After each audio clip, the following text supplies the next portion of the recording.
I'm Sister Deja Lewis from KYB and Media Ministries, reporting from First Church Ministries.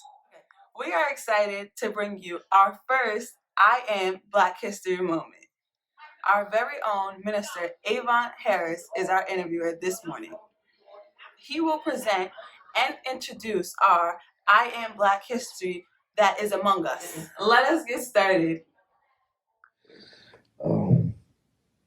So that's dealing with segregation. There came a point where the government called for the integration of schools. So let's talk a little bit about integration.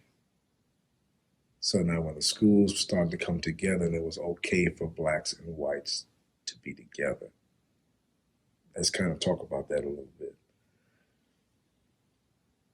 Did your experience change with white people? Did your experience kind of change at that point of integration? A little. I had one white friend that was a true friend. But the rest of them was like snobbish. Right. You know, they would look at you and like, what you doing here? Wow. They were not friendly at all. Right. So my last year, it got a little better. Wow. But before then, no. And even when you went in the cafeteria to eat, they had their little groups. Right. And you better not sit down at the table if they didn't ask you. Wow. So, all right. So let's fast forward to your migration to New York. How old were you at the time? So you only really lived in Virginia and New York, right? Mm-hmm. So yes. How old were you when you came up north? I was 19. 19. Wow. My sister-in-law asked us to come up here. Figured we'd get better jobs here. Your period? Okay. Yeah, well, I was in Amityville. Okay. And then I moved to Wyandanch in 1964. And I was doing days work, like American Rockville Center. And I got tired of doing that. So then I decided, Wyandanch had a college from Farmingdale at the Wyandanch High School. Wow. So I went there and took up business. So that's how I got my job at Allstate. Okay. Worked at Allstate. And then I worked at Long Island Savings Bank for 5 years. Wow. And then I went to Chicago, got a promotion with Allstate. So I gave up Long Island Savings, and I retired from Allstate. Okay. After being there 29 years. Okay. So I pretty much probably would gather, even though it was still during a time that was there was a lot of ethnic tension around that time. Would you say that there was a difference between the South and the North when you came? Well, I found here in New York,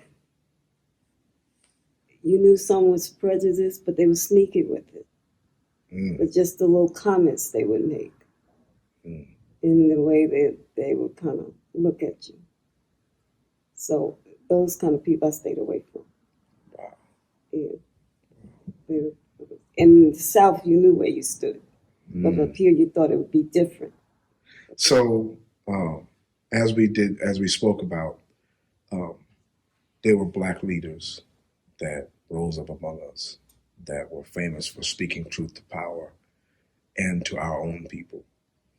And some of those were Dr. Martin Luther King Jr., Malcolm X. We had the Black Panther Party and so many others that, rose up.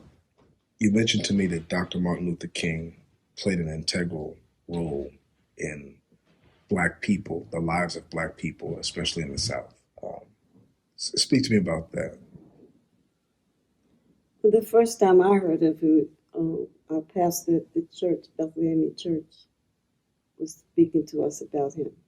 I'd never heard of him before. And he was talking about how he did such an excellent job for Black people, and especially with the union before he got killed.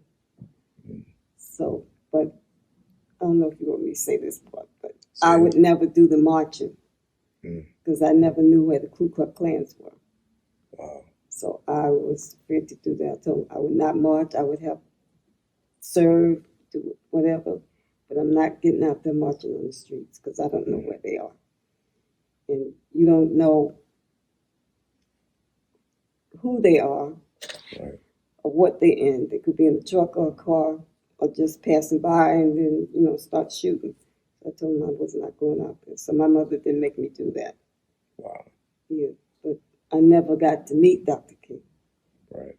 Yeah, he never came to Eastville. Okay. Yeah, he went up more towards like Maryland, Okay. up that way, the bigger cities. Okay. Yeah.